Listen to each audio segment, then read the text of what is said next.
Decades back, in late 1972, South Vietnam and the United States were winning the Vietnam War decisively by every conceivable measure. That's not just my view. That was the view of our enemy, the North Vietnamese government officials. Victory was apparent when President Nixon ordered the U.S. Air Force to bomb industrial and military targets in Hanoi, North Vietnam's capital city, and in Haiphong, its major port city. And we would stop the bombing if the North Vietnamese would attend the Paris peace talks that they had left earlier. The North Vietnamese did go back to the Paris peace talks, and we did stop the bombing, as promised. On January the 23rd of 1973, President Nixon gave a speech to the nation on primetime television, announcing that the Paris Peace Accords had been initialed by the United States, South Vietnam, North Vietnam, the Viet Cong, and the accords would be signed on the 27th. What the United States and South Vietnam received in those accords was victory. At the White House, it was called VV Day, Victory in Vietnam Day.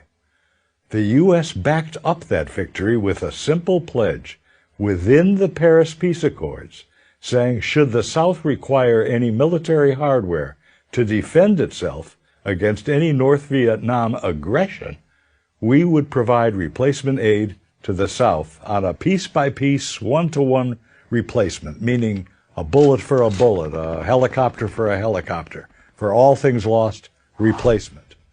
The advance of communist tyranny had been halted by those accords. Then it all came apart, and it happened this way. In August of the following year, 1974, President Nixon resigned his office as a result of what became known as Watergate.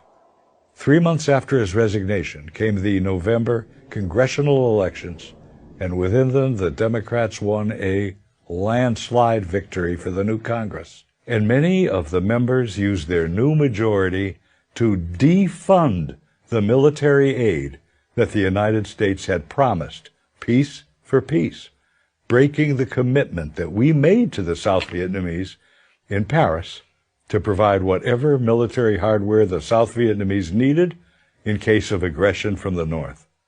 Put simply and accurately, a majority of Democrats of the 94th Congress did not keep the word of the United States. On April the 10th of 1975, President Gerald Ford appealed directly to those members of the Congress in an evening joint session televised to the nation. In that speech, he literally begged the Congress to keep the word of the United States. But as President Ford delivered his speech, many of the members of the Congress walked out of the chamber. Many of them had an investment in America's failure in Vietnam. They had participated in demonstrations against the war for many years, and they wouldn't give the aid. On April the 30th, South Vietnam surrendered, and re-education camps were constructed, and the phenomenon of the boat people began. If the South Vietnamese had received the arms that the United States promised, would the result have been different? It already had been different. The North Vietnamese leaders admitted that they were testing the new president, Gerald Ford, and they took one village after another, then cities, then provinces, and our only response was to go back on our word. The U.S. did not resupply the South Vietnamese as we had promised. It was then that the North Vietnamese knew they were on the road to South Vietnam's capital city, Saigon, that would soon be renamed Ho Chi Minh City. Former Arkansas Senator William Fulbright, who had been the chairman of the Senate Foreign Relations Committee, made a public statement about the surrender of South Vietnam.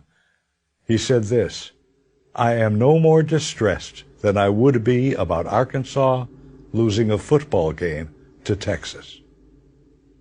The U.S. knew that North Vietnam would violate the accords, and so we planned for it.